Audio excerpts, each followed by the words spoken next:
Golden carrot oil එක හදන හැටි කියලා දෙන්නයි යන්නේ. මේ ඔයිල් එක මූණටයි මුළු ඇඟටමයි කොණ්ඩෙටයි ඇඟ ඇතුළටයි 4 විදිහටම ඔයාලට පාවිච්චි කරන්න පුළුවන්. වර්ජින් කොකනට් ඔයිල් සහ කැරට් විතරයි මේකට ඕන වෙන්නේ. මුලින්ම කැරට් ටික සුද්ධ කරලා හොදලා පිරිසිදු කරගෙන හොඳට බ්ලෙන්ඩ් කරගන්න. ඊට පස්සේ ලිපේ තියන්න පුළුවන් පිරිසිදු කරපු භාජනයක් අරගෙන අඩු ගින්දරේ ලිපේ තියාගන්න වර්ජින් කොකනට් ඔයිල් දාලා. තෙල් ටිකක් රත් වීගෙන එනකොට තමයි කැරට් දාන්න ඕනේ. දිගටම මේක හදන්න ඕනේ අඩු ගින්දරේම තියලා. කර වෙන්න නොදී මේක ළඟටම වෙලා ඉඳන් මේ විදිහට හැඳි කකා බලාගෙන ඉන්න. විනාඩි 8ක් වගේ මම මේක ලිපේ තියාගෙන හිටියා. කැරට් වල පෝෂණය හොඳටම තෙල් වලට උරා ගන්නකම් අපි මේ විදිහට හැඳි කකා ඉන්න ඕනේ. මේක කර වෙන්න ඉඩ දෙන්න එපා. මේ තෙල් එක හැදෙද්දි මාරම සුවඳයි. ඔයාලට ටික ටික දැනෙනවා අර කැරට් වල තියෙන තැඹිලි පාට හොඳටම තෙල් එකට එකතු වෙනවා කියලා. දැන් මේ වීඩියෝ ක්ලිප්ස් වල ඔයාලට පේනවා කැරට් ටිකේ පාට හොඳටම අඳුරු වෙලා ඒ කියන්නේ ඒකේ තිබ්බ සාරය තැඹිලි පාට හොඳටම තෙල් එකට උරාගෙන. දැන් ඔයාලට පිරිසිදු රෙදි කෑල්ලක් හරි පෙනේරයක් හරි ආධාරයෙන් මේ විදිහට පෙරා ගන්න පුළුවන්. පෙනේරයක් උඩට අපි හදාගත්තු එක ටික දාලා බිංදුව යලට වැක්කිරෙන්න දුන්නාම මෙන්න මේ වගේ හරිම පිරිසිදු විදිහට ඒ තෙල් එක අපිට ලබා ගන්න පුළුවන්.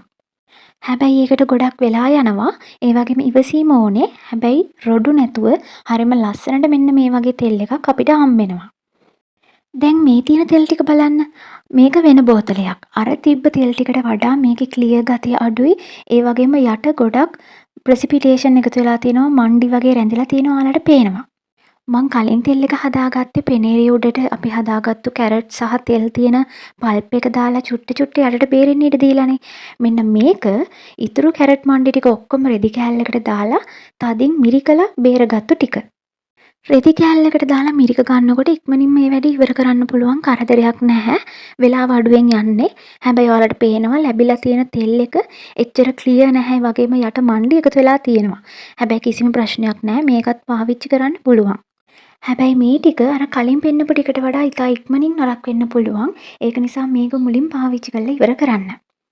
ගොඩක් අය කැරට් තීරු කපලා හරි පෙති කපලා හරිත් මේක හදන්න පාවිච්චි කරනවා. හැබැයි ඒකෙන් ගොඩක් ලොකු නාස්තියක් වෙනවා. මම අද බ්ලෙන්ඩ් කරලා ගත්ත එකෙන් කැරට් වල සම්පූර්ණ ප්‍රතිඵලයම සම්පූර්ණ සාරයම අපිට ලබා ගන්න පුළුවන්. අමු කැරට් වලින් හැදුවොත් අනිවාර්යෙන් මේක ෆ්‍රිජ් එකේ දාලා තියාගන්න ඕනේ. නැත්නම් නරක වෙන්න බලනවා. ෆ්‍රිජ් එකේ දාන්න අකමැති නම් කැරට් පවුඩර් එකකින් හෝ කැරට් විචලනය කරලා මේක හදාගන්න. අමු කැරට් වලින් හැදුවොත් ෆ්‍රිජ් එකේ අනිවාර්යයෙන්ම දාන්න ඕන නිසා ෆ්‍රිජ් එකේ දැම්මම තෙල් එක මිදෙන නිසා මේ වගේ හීනි උස බෝතලයකට දාගන්න එපා. එතකොට ඔයාලට හරිම කරදරයි පාවිච්චි කරන්න. මොකද ඔයාලට ගාන්න අවශ්‍ය වෙන වෙලාවට වඩා පැය ගණනාවකට කලින් එළියට අරගෙන මේක සම්පූර්ණයෙන් දිය වෙනකන් ඉන්න වෙනවා. ඒ නිසා ෆ්‍රිජ් එකේ දාන්න බලාගෙන හදනවා නම් කට ලොකු පැතලි කප් එකකට දාගන්න. එතකොට එළියෙන් ටික වෙලාවක් තියලා අර බටර් ගන්නවා වගේ හැන්දකින් හෝ පිහියකින් එහෙම නැත්නම් නියපොත්තෙන් හූරලා අරගෙන තෙල් ටික ඇඟේ ගන්න පුළුවන්. ඇඟේ ගාපු ගමන් මේක දිය වෙනවා කිසිම ප්‍රශ්නයක් නැහැ.